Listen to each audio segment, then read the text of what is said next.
Getting a college education can be expensive, and some students may try to cram as many people into a house or apartment as possible to try to save some money. But when is it too many, and when is it breaking city code? KEZI 9 News reporter Sarah Hurwitz joins us in the studio tonight to tell us what students should know about the housing rules. Sarah?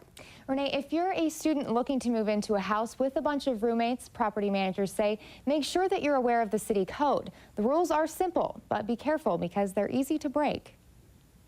The city code is as follows. Up to 5 people who are unrelated can live in a house. If there are more people than that, the city says it could get dangerous. Overcrowding in housing situations can lead to some unsafe situations. So it's important just for the livability of the community and for the safety of residents to try and maintain these occupancy standards. The code doesn't get more specific. 5 people, all unrelated. And while the code is simple, property managers say it can be difficult to determine who's actually living in the house. But that doesn't mean people don't sneak in their friends.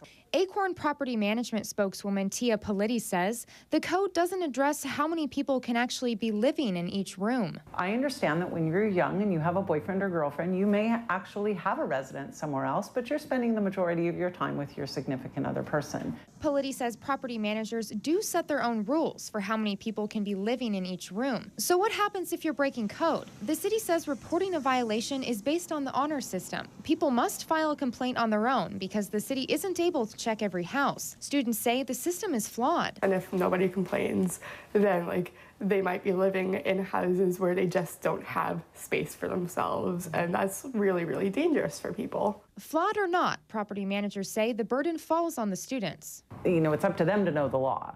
It's up to them to understand city code. The old saying, ignorance of the law is no excuse. But we would probably inform them that that was potentially an issue. Now, there is one exception to that code, fraternities and sororities, since they have enough rooms to house more than 5 unrelated people. Live in the studio, Sarah Hurwitz, KEZI 9 News.